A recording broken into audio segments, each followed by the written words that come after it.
Yeah, it's a special day in the Chabad Hasidic calendar. It's the today is the 19th of Kislev in the Jewish months, and that is considered a Rosh Hashanah.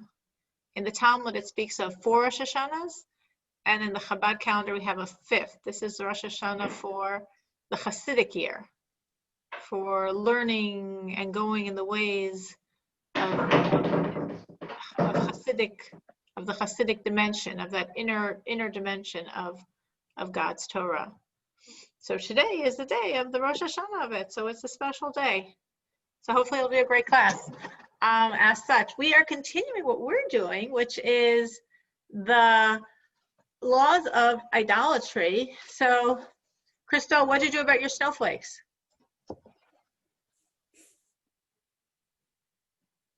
You're muted. I said, we haven't had them on, and we finally talked to our 7-year-old and explained everything to him. And, it's so funny. It's like, we talked to him like, not everybody believes the same way we do. And some people believe, we went into the belief and people, and he was like, well, that doesn't make any sense anyway. It's great that your husband and you are on the same page. Yes. That makes it like 100 million times easier. Yeah, absolutely. Yeah, I was so thankful that it was easy. And his birthday is December 28th. And so, for us, it's always been difficult, because it's like his birthday is what we want to celebrate. He's real, So you can make him a nice party and focus on his birthday and not the other stuff. Very nice. Good. That's good. What about you, Jenny? You told me you were going to get rid of some idolatrous stuff in your house. Did that happen? Oh, yeah, I did it. You did it. Oh, yeah. And my son and I, we did it. I explained it to him at first. He got a hesitation to do it. And then. How old is your son? Oh, he's 11 years old. He's and 11, then, okay.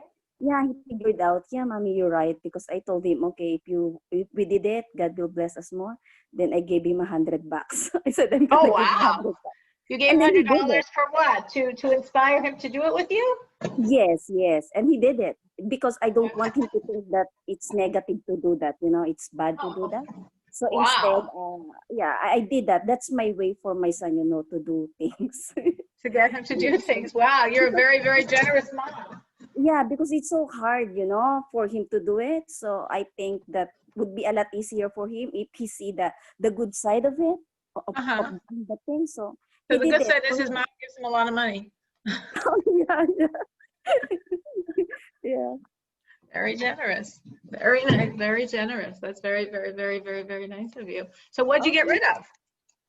I get rid of my the elephant thing that they use, the Buddha thing, and also the Buddha, and my Christian Bible, and the word Namaste, and those things. Not that much, and some books from other religions, Hinduism. So I get rid of all of them. That's amazing. Yeah, of course, there's a hesitation, but I figured out, I better obey God, do His will. That is amazing. I think that's amazing. I really do. I think, my gosh, how God must be so happy. The idols, all of it out.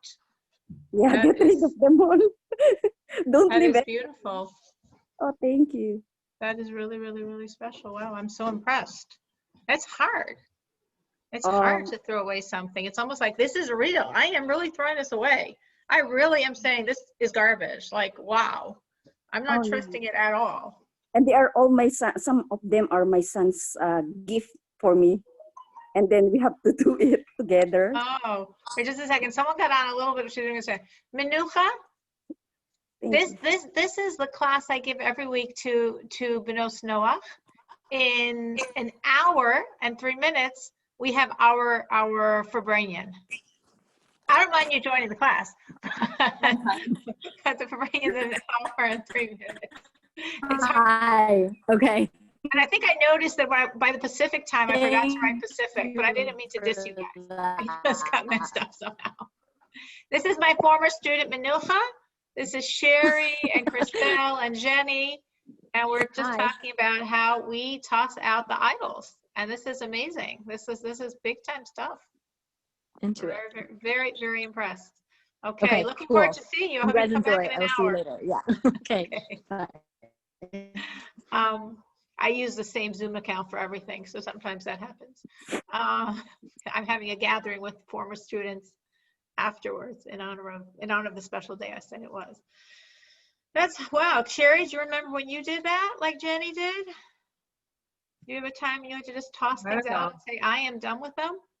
I'm trying to remember. It's been so long. I do remember throwing away Bibles.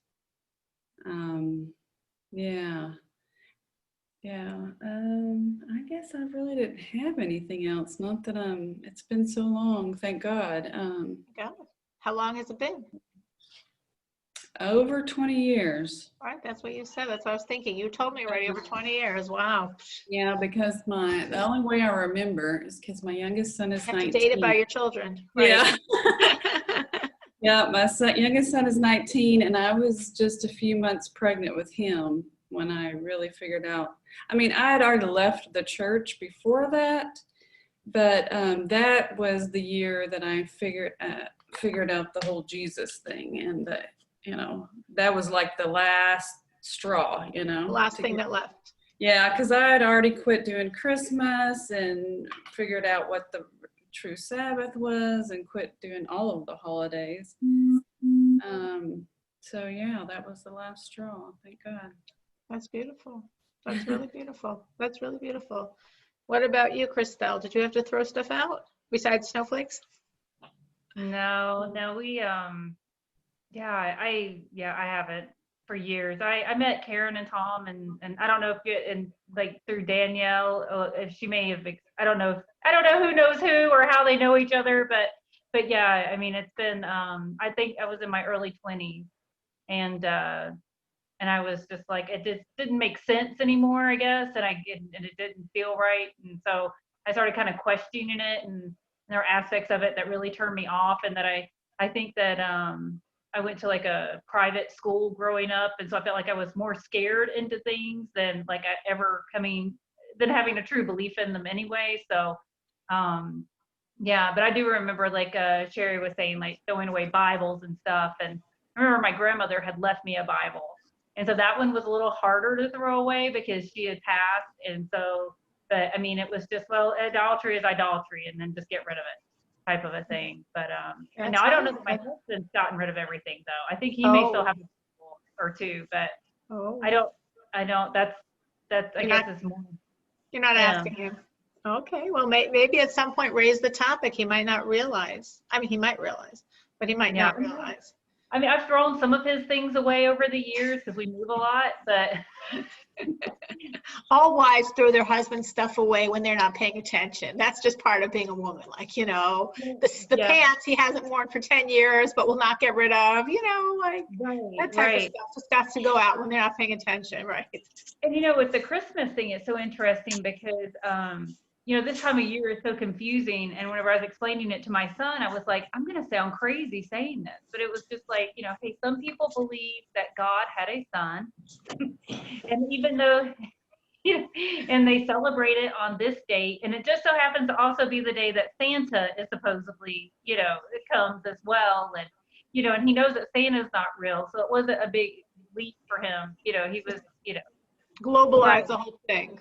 Right. And I was just like, it gets very confusing because there's so many things. And, and my husband had always wanted to kind of like do a tree. And we always had like this very small tree and like Charlie Brown's Christmas tree. And I don't know if you're familiar with that, but it's just really interesting figuring out, like you said, like we like the light, but it's like the realization. And it's like, well, for us, we're at a point where it's like, everybody's comfortable with no light. Everybody's comfortable with no tree. And I'm glad that we all came to this, and everybody's okay with it versus me just forcing my will on people. Sure. Which you don't want to do if you can avoid it. Right. 100%. No, you don't want to do that. You want to, it's beautiful when it just becomes organic, like, just naturally becomes that reality. And it takes time. It takes time. Sometimes we just have to trust time and trust God, and we have to do the truth as we see the truth and trust that truth penetrates and gradually. Danielle, do you have to throw anything out? I don't think, I remember you said you weren't really raised so religious. I don't know if you had anything you had to throw out. Did you have to throw anything out? We were starting because Jenny was saying how she threw out a bunch of things. We're very proud of her. So people were talking about things they've thrown out and what it meant to them.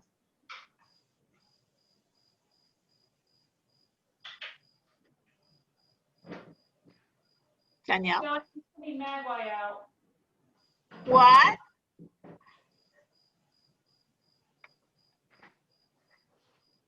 Sorry. What about you, Martha? Are there things you've thrown out? Do you remember that process?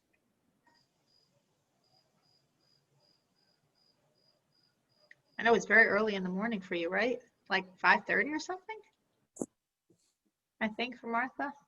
Maybe her internet's frozen, I think. Oh, now you're alive. Now you're moving. I think your internet was frozen before.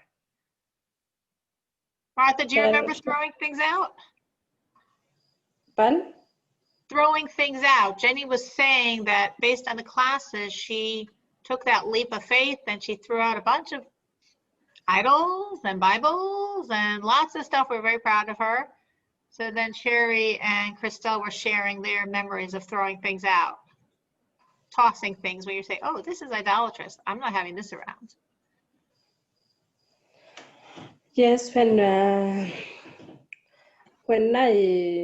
was in Messianic faith, and after staying there for some times, I came to know about the word of Hashem, and that is when I came to know that whatever I was thinking is I'm doing the right thing. I was not doing the right thing because I was worshiping the idol, the man who we used to believe he is the person who is close to us so that we can reach to Hashem.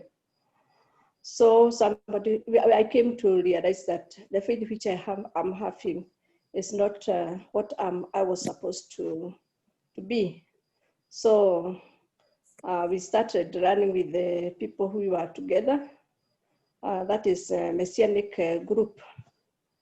And we decided to start learning, and that is when we connected with the Dr. Schulman Michael, the Rabbi Schulman Michael, and we start learning from him.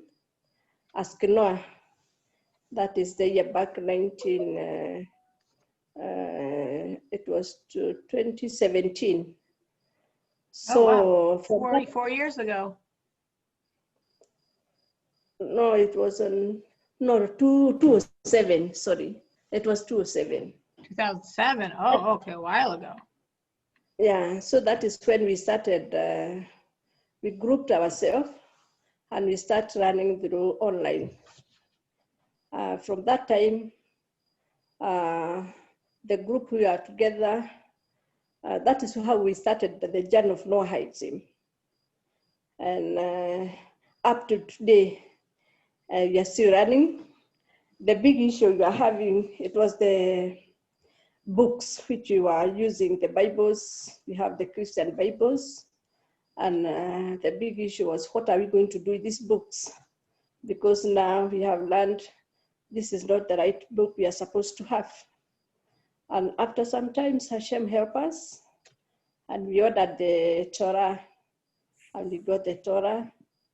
And we got the books, the prayer books, and other materials.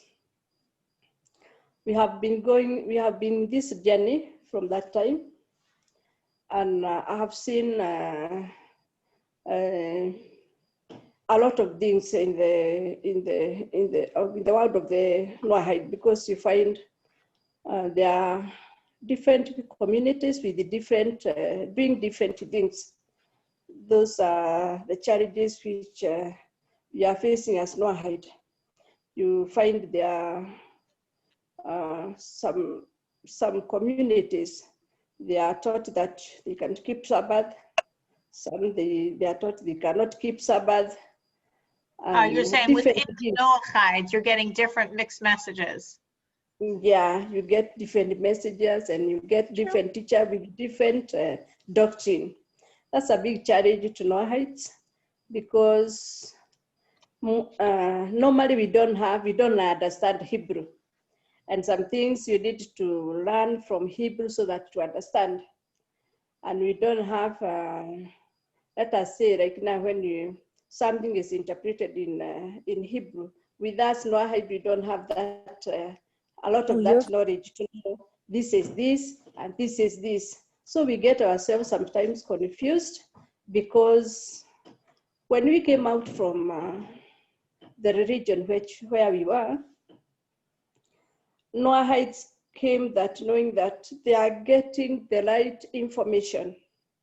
And then when you get different information from different people, you get confused. That's a big challenges which you're having these days in Noahide. I totally hear you. And I bet there's a lot of people on this group that can echo your challenge. I see Christelle nodding. She gets it. Sherry gets it. I know Danielle gets it. I don't see her picture, but I know she gets it. I don't know if yeah. It's true. I'm here showing my picture, and I get it. Yes. I know you get it. I know you get it. It's true, and it's true. It's true with a lot of things. Sterny. This is hysterical. There's a sister of the one that was on before. I have to tell her. Sterny, I have to say, it must run in the family. Benucha came on like 10 minutes ago. This is my Noachide class that I do every Saturday night from Chicago time 8 to 9, and that's why I scheduled it for 9:15, which is in like about 50 minutes. Okay. Thank you for joining. I hope to see you soon. You come close. I'm having a group with former students, with alumni in like an hour, because today's a very special day. I hear what Martha's saying. I wonder if anybody has an answer. I mean, she didn't phrase it as a question. It's more her dilemma, but does anyone have a way they handle that dilemma? I don't know how everybody else does it, but for me, I try to seek out, the Jewish community. When we moved from Oklahoma, one of the reasons we moved is because I was so isolated there. And we were isolated there. And so moving here, like, I love this. I almost took a picture so I could send it to you, but we found a house that was, we are less than 5 minutes from a Chabad in Huntsville, Alabama. We call it's the Chabad house. What's the name of the rabbi? Oh my goodness. I happen to have a student I'm very close to that's in Alabama, but I don't remember what city she's in. Not Huntsville. I know what city she's in because it was like the source of the desegregation. Oh my gosh. Selma? Oh, never mind. But yeah. The lady sat on the bus. Yeah, I think Selma. Or I don't know, Birmingham. I don't know. I'd have to look. Birmingham. Yeah. Sure, their last name is Goldwasser. I'm very, very close to them, but that's it. I know the name. When she says the name, my American history had dings like, oh yeah, desegregation. So it's not Huntsville. That didn't ding. No. It's not Huntsville. Huntsville is actually was very progressive even back then. But yeah, it's a Chabad house. And so and then we have a Reform temple and or synagogue, and then we also have a conservative synagogue. And so they're all within 20 minutes of each other, and they all work together, and they all the Chabad house will do summer camps and stuff like that for all the Jewish kids. And so even the Jewish kids that come from the Reform synagogue or the conservative synagogue all go to the Chabad house. And, it's just I don't know, for us, that's what we've kind of done, just seek out that information. We know that we didn't celebrate everything as Jewish people do, but that way I feel at least like we are in part of a community, and everybody's been very accepting and very kind, and so on and so forth. So, and we've even attended services and stuff here and there, and it's been really good. That's great. And I thing I'd say to Martha, what I would think is like, the best thing is for you to find your mentor from all the different sources you're nursing from, which isn't to say you can take from all different sources, all Torah authentic sources. But since there are going to be some slight and some perhaps larger differences, when you find your mentor, the one that resonates, the one that you feel expresses truth, the one that you feel is close to God, and then just follow their path. And then if at some point something they say like jars you, and then question, ask, see what happens. And again, there's that concept in Judaism that of having a personal mentor. There's two roles in terms of helping us with our relationship with God. One is like the voice of Torah, like this ultimate great rabbi who can express the truth of Torah, but he's very great, he's very big, and he might be far from you that you couldn't have that personal connection. And then there's the mentor, and the mentor is the one who's obviously much closer than you are to God, who's developed more, who knows more, who's doing more, but who's connected enough to you that you feel he understands me, and when he's talking, he's thinking about me individually.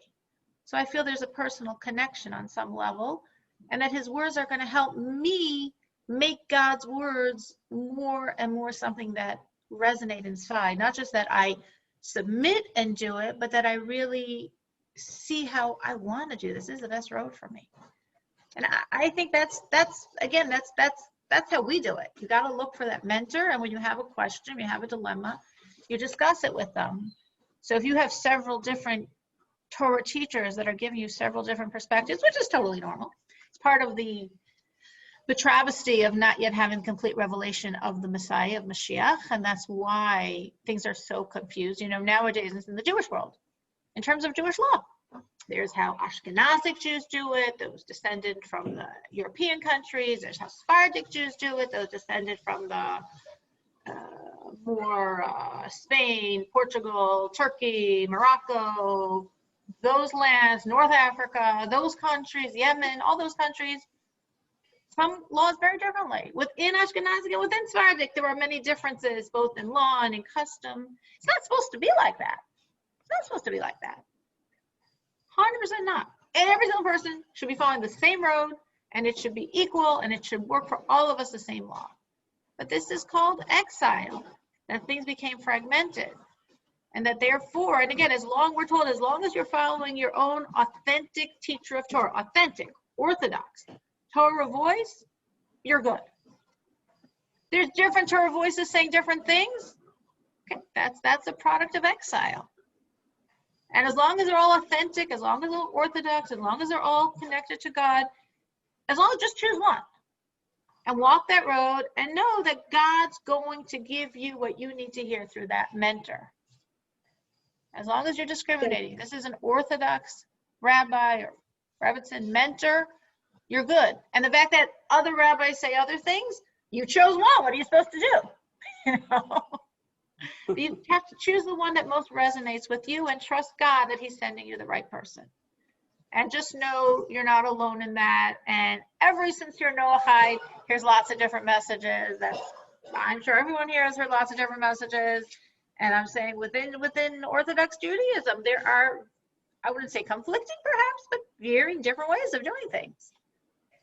We say as long as it's all authentic, as long as it's all orthodox, everyone's good, and you follow your rabbi. You follow your mentor. That's the road your soul is supposed to walk. And it's very true. Thank you.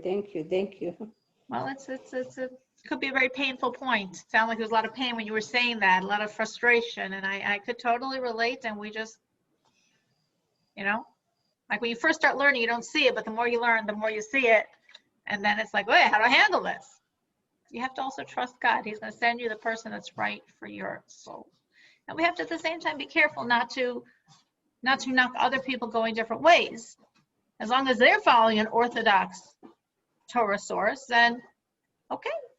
So if their rabbi says this, that's great for them. And my rabbi says this, and that's right for me. And we just, stick with the rabbi, stick with the Torah sources that we're connecting to, and trust that God is sending us the right one for our soul.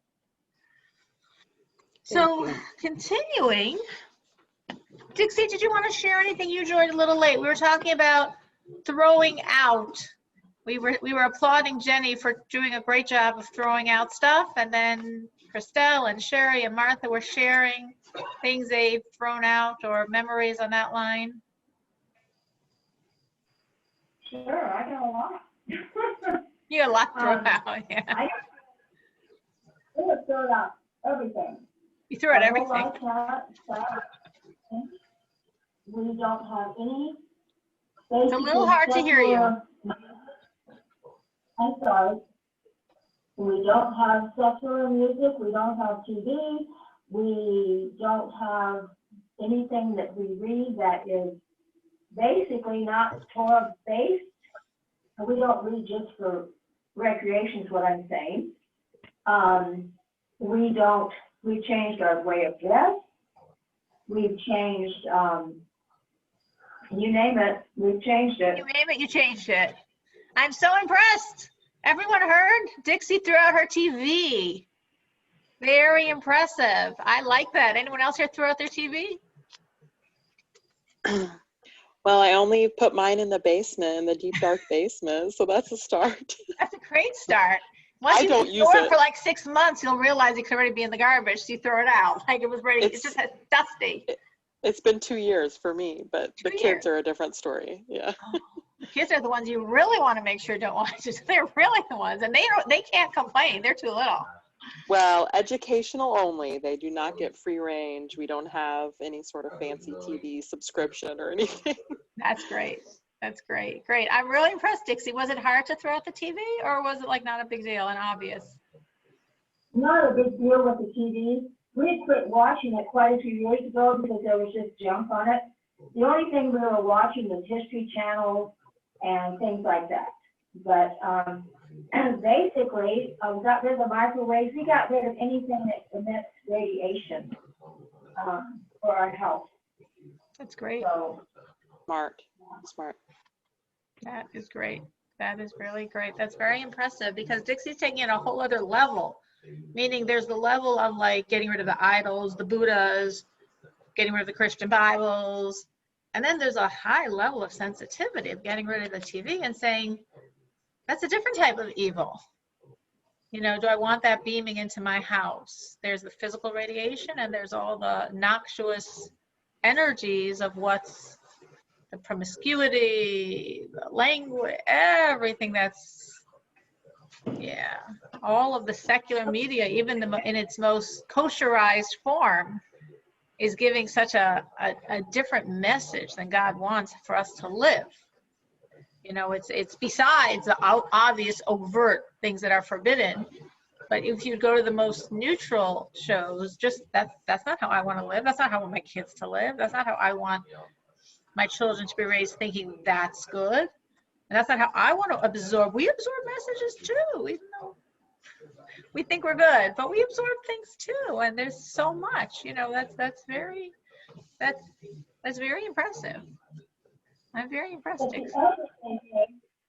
other thing that is it takes away some time to study Torah and read the books I want to read that we want to do. It takes away that valuable time that absolutely does. My time that I can learning Torah, learning and reading the books. There's so much in these books that we have that we can get a hold of nowadays that you can never get.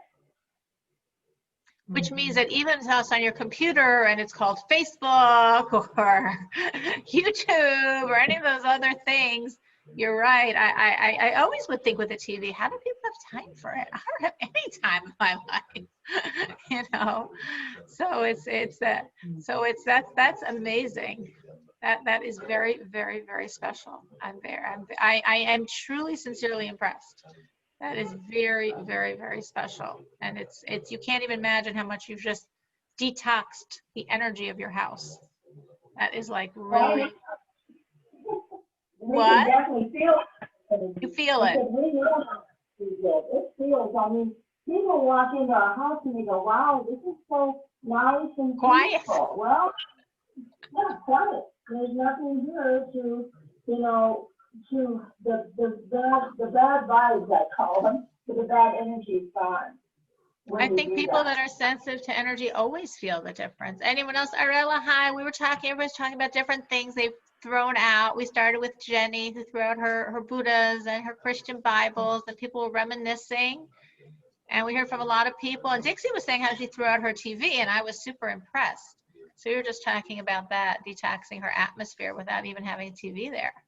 To throw out in terms of like idolatry, or to I throw would out say what? in terms of probably the whole idea of like, I mean, I'm speaking for Dixie, so Dixie can speak for Dixie, but I would think from my end, it would be like the messages that are coming out there. They're not idolatrous per se, but they are like the antithesis of what God wants. Yeah, And so I say for me, it would be social media, definitely. Like I deactivated. And that's what I social said. media. Oh, okay. Okay. Dixie said that, and then I said Facebook as like the, Yep. Okay. the continuation of that. I remember Danielle saying, I don't know if she's still on it, but I remember Danielle saying, every week you got yourself on and off Facebook just to promote the class. Yeah, so like I turn it off pretty much Sunday through Thursday, turn it back on to promote the class, you know, share things with family, that kind of stuff. Yeah, absolutely. Yeah. That's a great thing. That's a great control. I never got into Facebook, so I don't do Facebook, so that's not my problem. But I do other things. I have WhatsApp, you know, which I don't think it sucks in as much time. It's more a convenient way of communication. But I just never wanted Facebook because I always felt that like that time, like Dixie was talking about the time, all the time these things take.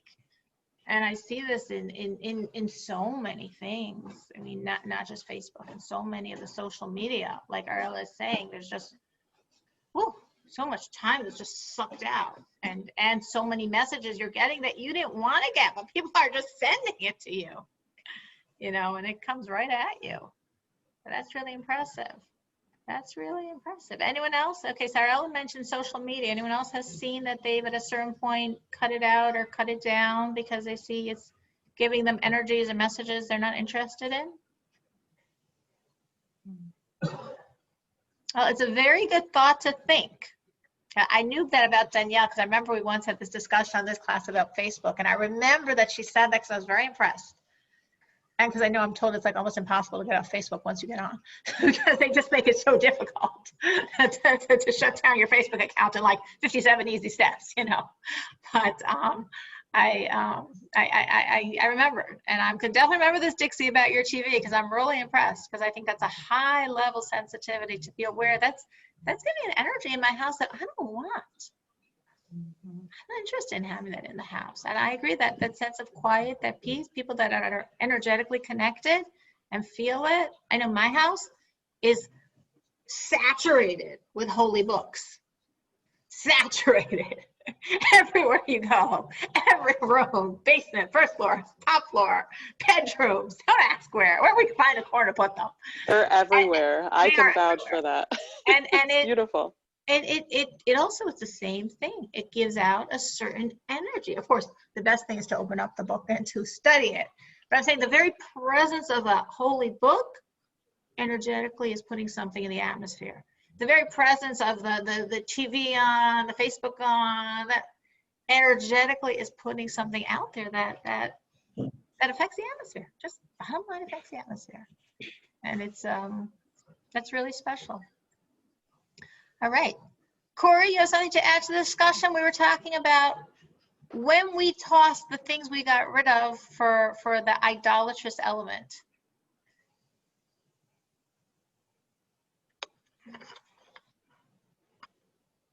Corey, something you wanted to when you tossed, whatever you tossed? All right, sorry. I just ended up joining, so tossing. Well, people were talking about tossing out Buddhas or Christian Bibles. Dixie spoke about her TV, spoke about Facebook, different things we just get rid of.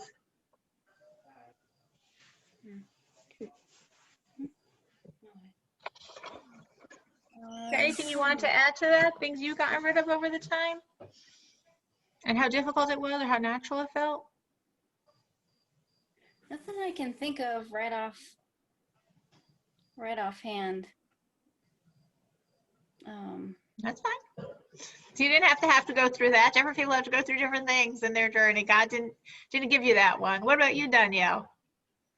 Well, I just wanted to add, I mean, we've gotten rid of a lot, but adding things that are holy in your home first makes it easier, I feel like, to get rid of those negative message or, I mean, idolatrous really doesn't. That's such a great tip. Yeah. Yeah.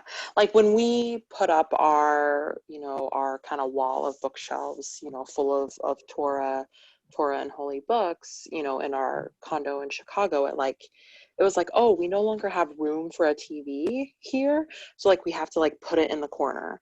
And then it was like, oh, okay, well, it's in a weird place where you can't really see it anymore. So we're not even going to really turn it on very much anymore. And then when we moved out here and we expanded our wall of books and we don't, you know, like we just put our TV in the basement or whatever. And so it was just easier. Talking about Hebrew. Yes, he does. Yes, he does. Yes, he does. So for us, it was more focusing on like adding things in our home instead of taking away. And then we wanted to make sure that like our primary living areas were really focused on holy things and that we had things in every room that would remind us of God and remind us of Hashem and our connection with him and the importance of of focusing on him because he's everywhere.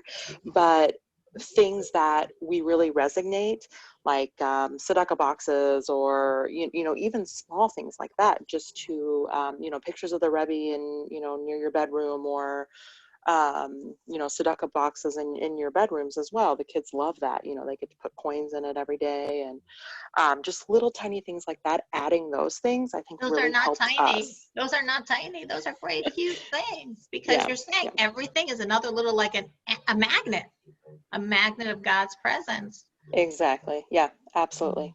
Yeah. And that's what Danielle is referencing is almost this like philosophical question in terms of what do you prioritize or what do you put first? What flows where? Adding the godly, removing the evil. And there definitely is a dynamics between the two. As Danielle is saying that she found her road as she added more godly, naturally the evil just got sort of like pushed on the side. It wasn't like a big, oh my gosh, I got to really work with myself. It was like, it doesn't match the decor anymore. You know, it doesn't work anymore. It's not part of this type of living space.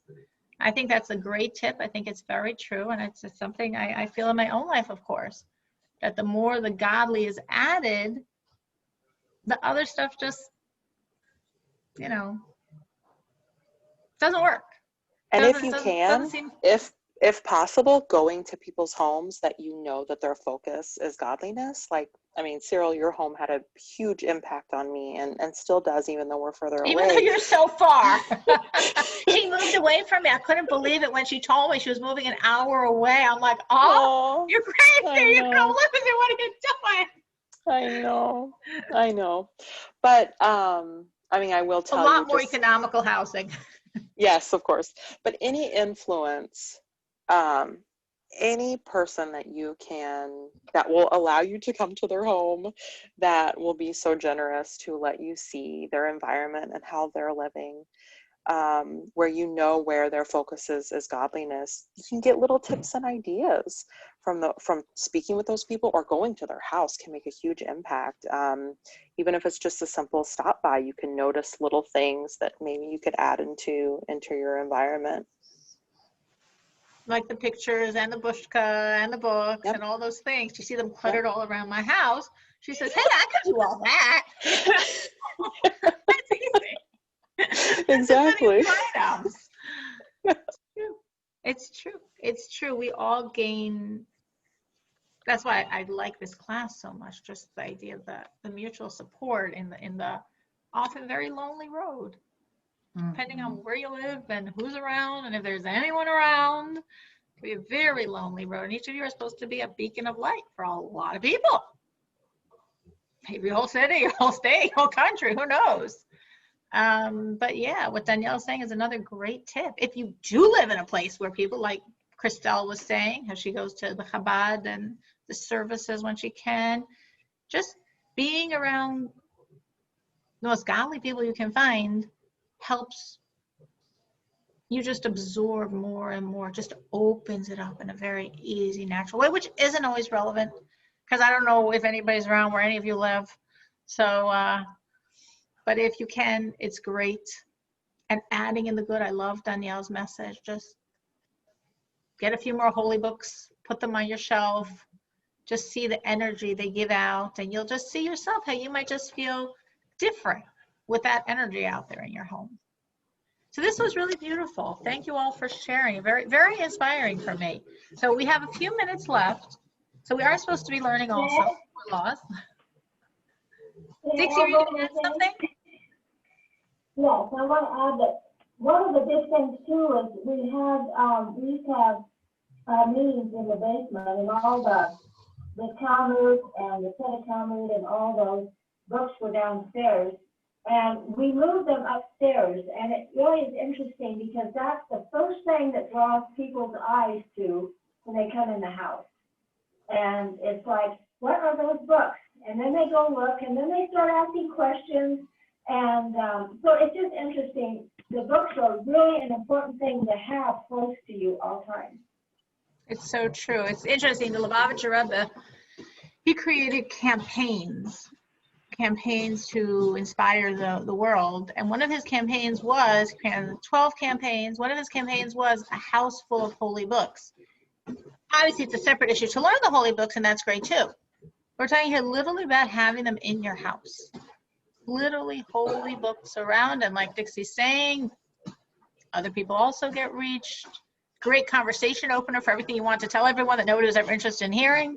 You know, it's they notice, and for people that are sensitive, they'll feel the energy because the energy is very strong from something of holiness, and that's holy. That's very holy. So, I think someone else. Yeah, I got on with the wrong time. Shayna, thanks so much for joining. Our group is starting in a half an hour. This is a class I do for Noachides before. So you're welcome, of course, to stay. Okay. So let's see what we were talking about here.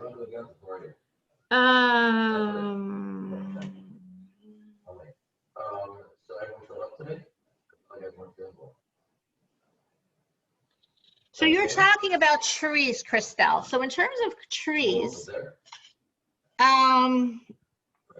so any tree that's planted beside an idol or besides an idol's altar or house of worship is a forbidden decoration, and we consider what's biblically called an asherah, a tree used for idolatrous purposes. Now, trees that are brought into the home to worship the birthday of JC are for, well, let's differentiate. Trees brought into a place of worship, like the pine tree brought into the church, trees brought into your home. So if it's brought into a church, into any house of worship, idolatrous, doesn't make a difference what they do with it. Once you take that pine tree and bring it into a church, it's considered part of the general worship. It's absolutely forbidden, as long as it remains in that house of worship. In a private home or a business, it's not forbidden for benefit if there are no symbols of religious worship on the tree. If it's used as part of a service, song, prayer, decorated with any items that would express the religious custom, that already becomes forbidden. It has nothing on it but Charlie Brown motifs, so you don't want it, but we wouldn't view it as forbidden.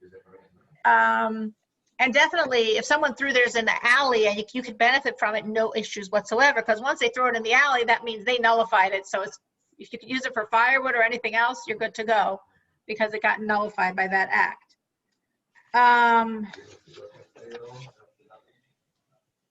Let's see something else. There's lots of laws here, but I don't know how many are relevant, so I'm not going to go through all of them. An object that was formerly an idol is permitted for benefit if its status as an idol is nullified. And anybody can nullify any idol for anyone else.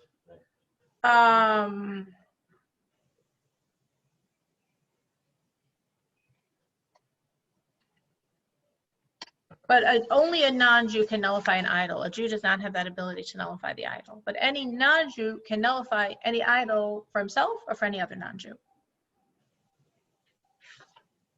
But if God forbid a Jew was worshiping an idol, there would not be that ability to nullify it. So if a Jew was worshiping, that idol would have to be destroyed. There's no concept of nullification of the idol. But for a non-Jew, the idol has a different status, and therefore it could be nullified. Now, obviously, to nullify it, you have to understand the meaning of that idol worship and negate it. So let's say a child would not be able to nullify it because they don't understand enough. Somebody mentally deficient would not be able to nullify it. They wouldn't understand. But a nullification can always be done by any Gentile to any Gentile's idol.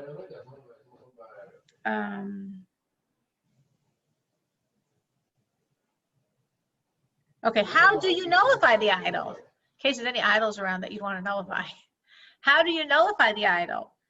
Cutting off the tip of the nose, ear, or finger, or smashing its face without specifically removing anything.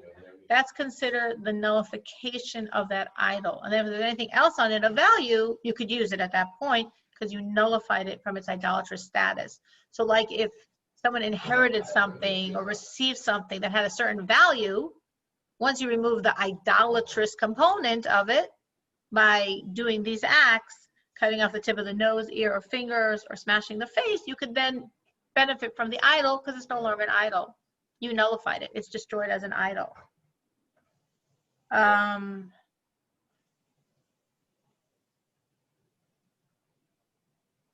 Or if you would give it to a Jewish smelter, who's obviously not going to serve the idol, an Orthodox Jewish smelter, he's just going to melt it down for you. That's fine as well. If it was like metal and you couldn't smash it or cut it off, it's too tough. It wouldn't work that way.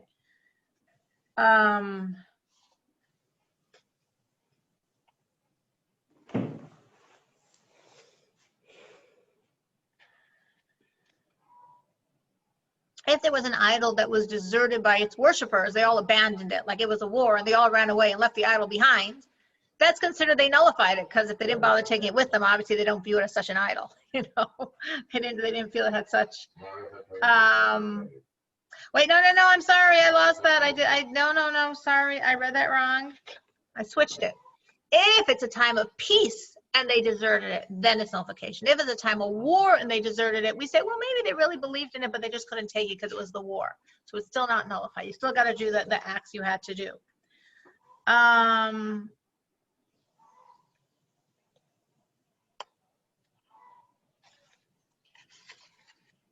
Well, what if it was like a tree? How would you nullify a tree? So removal of a leaf, twig, stick, or branch. That doesn't need to be pruned. You know, it's already in a good shape, but you're removing it, you're cutting it off as a means of saying this is non-godly. This has no power. I have no issues with this. Cut. You nullified it. Obviously, if you're pruning it because it needs to be pruned, that doesn't count.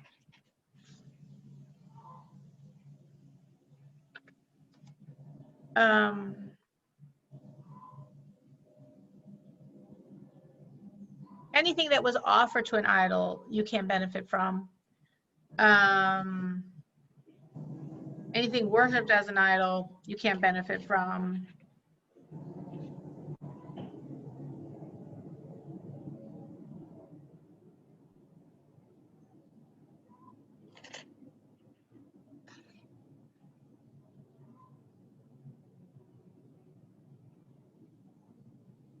Sorry, look, I'm just skimming through to find things I think might be relevant.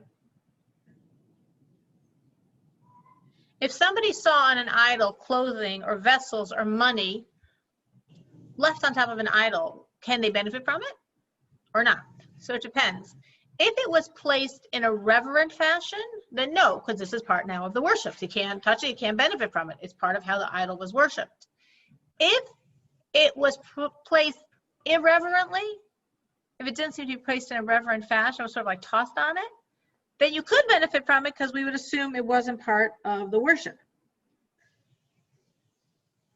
You know, if someone found a pouch suspended by a rope hanging from an idol, or a folded garment on its head, or a vessel upside down on its head, so that's considered irreverent. That's not considered how you would really give honor to this idol. So therefore, you could take them. They weren't used for service.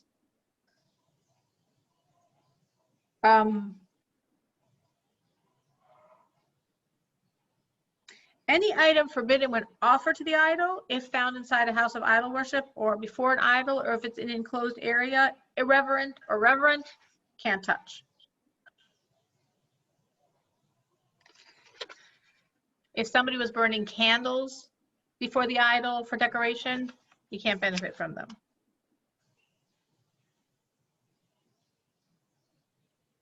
Lots and lots and lots of laws along those lines.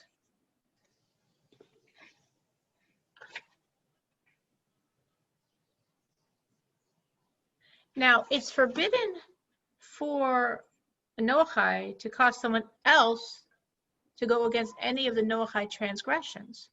So therefore, it's forbidden to do anything that would help another Noachide, another Gentile, another non-Jew, serve idols. So if somebody would ask you for a favor, oh, you're going to the store, can you pick up for me those nice, I don't know, red and green, whatever, or those candles, or, you know, for my party, holiday party, can you make your fabulous whatever? I know you're not going to join the party, but just, you know, it'll be your participation. Everyone loves it.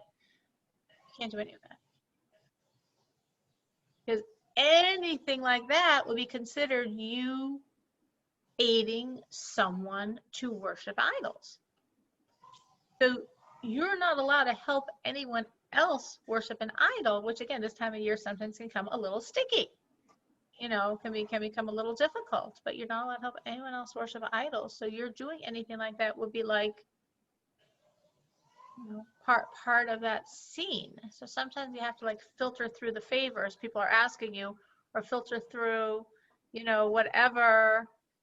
Can you, oh, you have an email list of all of our friends in the neighborhood. Can you post on that? You know, like little things like, yeah, no, we do. Oh, wait, I'm not allowed to do that. You know, you have to be careful if it will come to it, like anything that you would be doing that would help someone worship an idol, absolutely forbidden, absolutely cannot be done. And you have to think, is there any situation where that truly happens? Because that could be, that could happen. Okay, we're going to stop at this point because, as you all know, I have another gathering right after. Asking a few times tonight. And it was a wonderful, inspiring class for me. Thank you, everyone, for sharing, you know, your journey, because every time you share a journey, it gives strength to everyone else. We're all walking the same road to get closer and closer to God. So, very appreciated.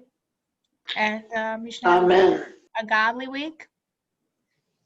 And we should continue to feel that the road we're walking is exactly as God wants us to walk it, and it does truly lead us closer and closer to Him. Amen. Thank you so much for joining. Thank you. Thank you. Thank you.